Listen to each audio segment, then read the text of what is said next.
जय श्री राम। प्रेमी भक्तों, जब कोई हमारे साथ बुरा करता है तो हमें बहुत बुरा लगता है और हम ये सोचते हैं कि कैसा इंसान है, कैसी इसकी बुद्धि है, देखो कितना बुरा कर रहा है। आज कल क्या हो रहा है कि माँ बाप को आश्रम में जाके छोड़ दिया जाता है और संतान जो है घर में प्रसन्नता से रह रही है। तो माँ बाप सोचते हैं कि मेरी संतान कितनी बुरी है, मेरे साथ इतना बुरा व्यवहार कर रही है। या पत्नी पति से बुरा व्यवहार करती है, उसको उल्टा सीधा सुनाती है। पति पत्नी से उल्टा सीधा कहता है तो बहुत बुरा लगता है और जो गलत कर रहा है उसको ही गलत ठहरा देते हैं। हम कहते हैं कि ये बहुत बुरा इंसान है, ऐसा इसको बिल्कुल नहीं करना चाहिए। तो देखिए, दूसरे को गलत ठहराने से अच्छा है कि पहले आप अपने अंदर झांको। बुरा जो देखन में चला, बुरा न मिलिया कोई, और जो दिल खोजा आपना, मुझसे बुरा न कोई। अर्थात हम दूसरों की कमियों को तो देखते हैं लेकिन हम अपनी कमियों को नहीं देखते।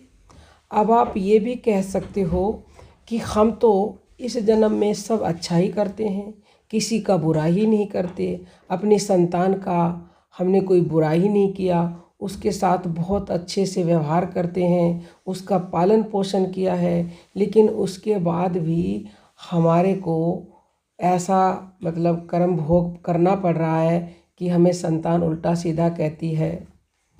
तो देखिए, घबराएं नहीं, चिंता ना करें। इस जन्म में नहीं किया तो किसी तो जन्म में आपने बुरा किया होगा, क्योंकि ये संसार लेन देन की मंडी है। संतान दो ही रूपों में आपके सामने आती है, या तो वो लेने आएगी या देने आएगी। आपने कभी आपकी संतान के साथ, जो इस जन्म में आपकी संतान है, उसके साथ कोई बुरा व्यवहार किया हुआ है, वो किसी भी तरह से है, तो वो आपका कर्जा लेने आएगी आपसे। यानी आपको भी परेशान करेगी, आपका धन उड़ाएगी, ऐश करेगी, आपको उल्टा सीधा कहेगी। यहाँ तक कि ऐसी संतानें मारपीट भी कर देती हैं। दूसरी संतान वो होती हैं जो देने आती हैं कर्जा, जिनका आपने किसी पूर्व जन्म में बहुत अच्छा किया हुआ है और वो इस जन्म में आपका चुकाने आते हैं। आपको धन से भी खुश रखेंगे, सेवा भी करेंगे और आपको अच्छा खिलाएंगे, पहनाएंगे, आपके चरण स्पर्श करेंगे। यानी आपका कर्जा वो चुकाने आए जो आपने चढ़ा रखा था। तो इसका क्या अर्थ हुआ कि हमारे ही कर्मों का ऐसा फल है जिसकी वजह से हमें ये सब कुछ भोगना पड़ रहा है।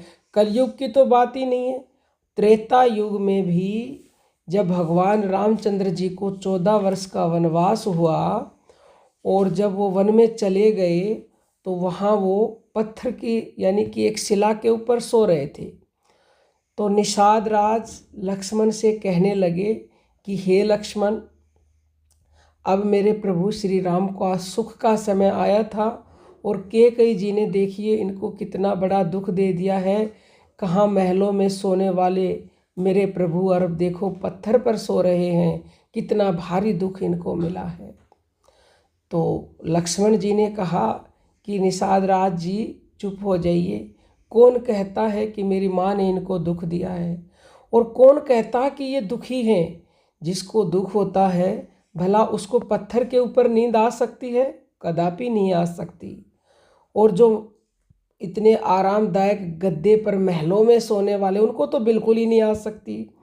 तो मेरे भाई दुखी नहीं है ये, इनको तो सुख है, परम सुखी हैं, ये आराम से सो रहे हैं। और आगे उन्होंने कहा, लक्ष्मण जी बोले निषाद जी से, बोले लखन मधुर मृद बानी, ज्ञान विराग भक्ति रस सानी, काहू न को सुख दुख कर दाता, निज कृत कर्म भोग सबु भ्राता। अर्थात लक्ष्मण जी ने कहा, ज्ञान, वैराग्य और भक्ति के रस से सनी हुई मीठी और कोमल वाणी बोलते हुए कहा लक्ष्मण जी ने निषाद जी से, हे भाई, कोई किसी को सुख दुख का देने वाला नहीं है, सब अपने ही किए हुए कर्मों का फल भोगते हैं। अर्थात राम जी को भी जो वनवास मिला है वो उनके कर्मों की वजह से मिला है। नारद जी ने ये श्राप दिया था कि भगवान राम यानी कि हरि जब भी अवतार लेंगे तो उन्हें भी 14 साल अपने पति के वियोग में तड़पना पड़ेगा। तो वो भी तड़पे, राम जी भी ऐसे ही, तो इसलिए उनको वनवास हुआ था। और भी कई कारण हैं उनके वनवास होने के, जैसे कि राजा दशरथ जी अपनी संतान के वियोग में तड़पे। उन्होंने श्रवण कुमार के ऊपर जो तीर चलाया था तो उनके माता पिता ने ये श्राप दे दिया था कि वो भी ऐसे ही तड़पेंगे जैसे हम अपने संतान के लिए तड़पे हैं, क्योंकि श्रवण कुमार की मृत्यु हो गई थी। तो सब कुछ कर्मों का ही फल है, कलयुग की बात नहीं है, सब अपने कर्मों का फल है। संसार लेन देन की मंडी है, इस हाथ से आप दोगे दूसरे हाथ से लौट करके वो जरूर जरूर आपको मिलता है, और अनंत गुणा हो करके मिलता है। बीज आप चाहे कलयुग में बो, चाहे सतयुग में बोया है, चाहे द्वापर में, चाहे त्रेता में, उसने अनंत बीज दिए हैं। एक बीज से अनंत बीज मिलते हैं। ऐसे ही कर्म चाहे आप द्वापर में करो, चाहे सतयुग में, चाहे त्रेता में, चाहे कलयुग में, वो अनंत हो करके लौट करके आएंगे हमारे पास। ये प्रकृति का, ये परमात्मा का विधान है ऐसा। तो करने से पहले सोचिए, अच्छा कीजिए, अच्छा मिलेगा, बुरा करोगे बुरा मिलेगा। उम्मीद करते हैं आज की वीडियो से आपको बहुत अधिक ज्ञान मिला होगा और इसे आप अपने जीवन में उतारेंगे। जय श्री राम।